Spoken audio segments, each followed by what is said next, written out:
was poor, I was weak, I was the definition of the spiritually bankrupt condition, so in need of help. I was unsatisfied, hungry and thirsty when you rushed to my side. So unworthy, still you gave yourself away.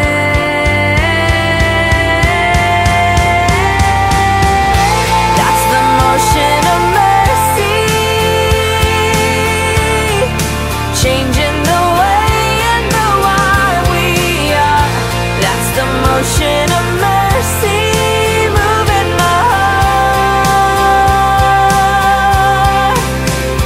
Now I'm filled by love that calls me to action. I was empty before, now I'm drawn to compassion and to give myself away.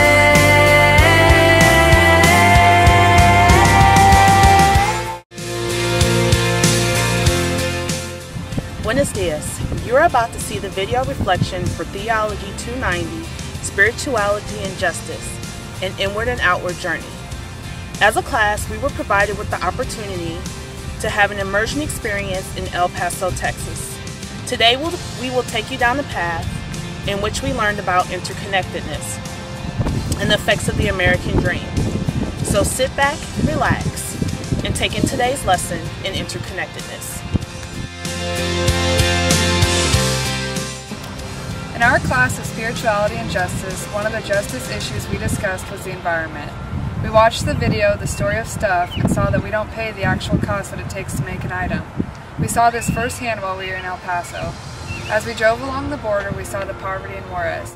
I finally made the connection that one of the reasons people are living in such awful situations like this is because we buy our stuff in the United States so cheap. When people who are working for $5 to $7 a day in a factory can't meet their own basic needs, they are forced to allow their children to play in a polluted and trash-filled environment. The bottom line is that corporations don't look to better lives for people, nor do they seem to have any concern for the environment, and we in America benefit from the way they're doing their business. During our trip to the border, we stayed at an immigration safe house called Annunciation House. Annunciation House houses only undocumented immigrants, and while we were there we met a family who had actually been kidnapped by the Mexican federal police and threatened with death in their lives. We also met a man who was only 21 who had traveled all the way through Mexico on a train. He was originally from Honduras in order to look for work here in the States. Can you even imagine traveling such a distance in such unsafe conditions? I know I couldn't. Many people are quick to say, why don't immigrants just come to our country legally? I mean, why don't they come into our country through the regular legal process and be legalized Americans? Many people maybe don't realize that it's very expensive and it takes a really long time for those processes to happen. And daily life in Mexico is dangerous. These families are a lot of times in fear for their life. Other times they can't afford to feed their family, let alone pay the legal expenses that it costs to come to our country. When we think of immigration reform, we need to think of ways to help these people come to our country and help them be safe and start a new life, not ways of reforming our immigration laws to make it more difficult.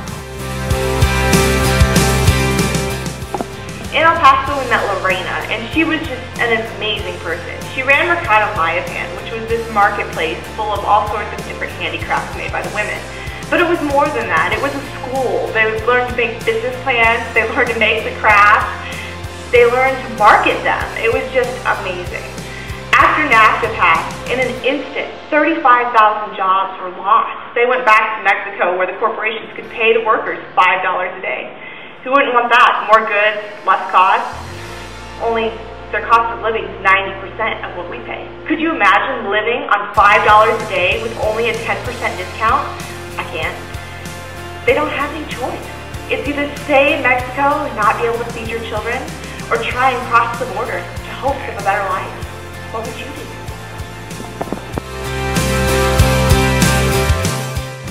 You may have heard about the violence in Mexico surrounding the drug cartels. The drug cartels transfer many of the drugs through Mexico into the United States. According to a 2011 article of Foreign Affairs, the United States is the main market, and virtually all the revenue of the Mexican drug trafficking organizations comes from the sales to the United States. Do you have any friends or know of anyone that does illegal drugs? There's a good possibility that these drugs came from Mexico. But what are the consequences? With the low wages and poverty, as Chanel mentioned earlier, many citizens are tempted to join the cartel to be able to make large amounts of money fast. The drug cartels have been known to make threats to families and local businesses to pay so much money a week. This is known as extortion. Many businesses have closed, a rise in gangs and violence, and many people leaving their homes for safety are just a few of the consequences of extortion. Many often try to seek a safe place, commonly known as seeking asylum. They often seek it in the United States, and many get turned down. If they aren't able to find safety in their own country, and we don't take them in, what will happen to them and their family? Unfortunately, they may become part of a statistic. The total deaths just in Juarez dealing with violence since 2008 is over 10,000. No wonder people have to leave their homes and try to come to another country. What would you do if your family was in danger? The violence has directly affected one of our students on campus here at the College of St. Mary.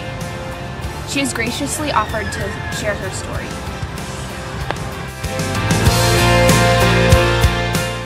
Hi, my name is Alejandra Payan. I was born in El Paso, Texas, but raised in Juarez. 2 weeks ago, me and my family received a very devastating call. One of my uncles had passed away due to the violence in Juarez. He was coming late from work as a nurse when his car broke down.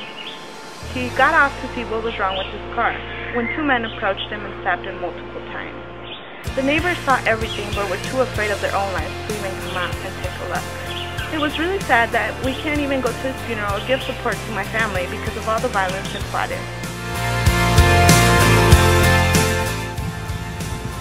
Did you know that there are children currently in detention centers all across the United States? In fact, there are 9,000 children are currently in detention centers all across the U.S. Well, while we were in El Paso, Texas, we met with children. They're anywhere from age 5 to 10 who are currently in detention facilities. It was heartbreaking to see these children.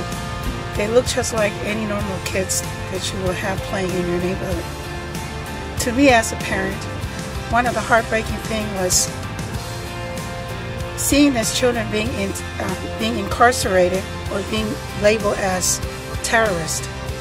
Seeing these little faces, I couldn't imagine one of my children being in the same situation. It was heartbreaking to see them. They look like normal children, just like my own kids. When I see them, I see my children.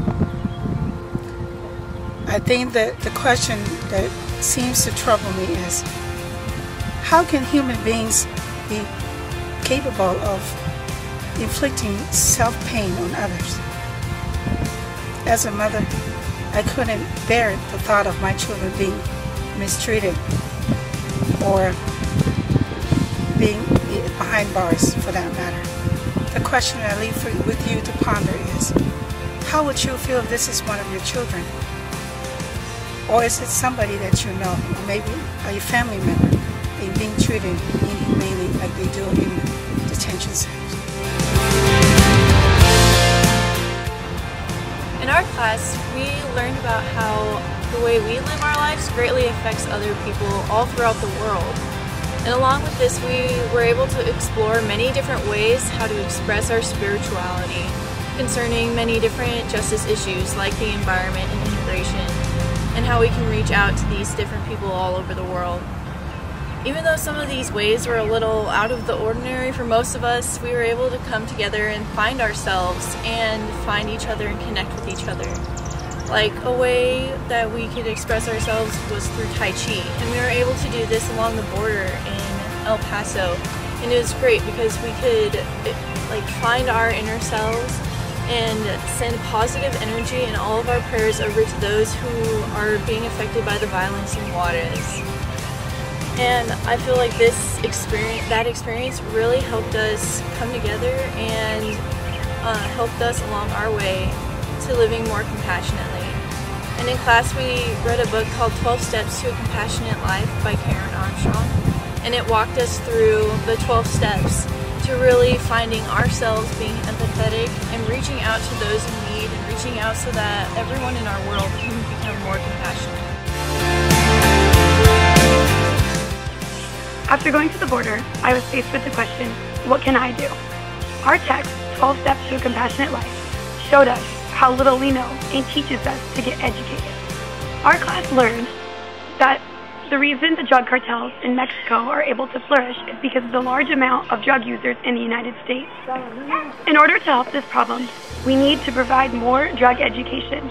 We need more drug addiction treatment centers. And we need to consider the legalization of drugs in the United States in order to stop sending money across the border to Mexico. At the border, we saw the way we live our lives in the United States contributes to poverty and environmental disparities. How can we be more conscious consumers so we see how our choices really do affect others?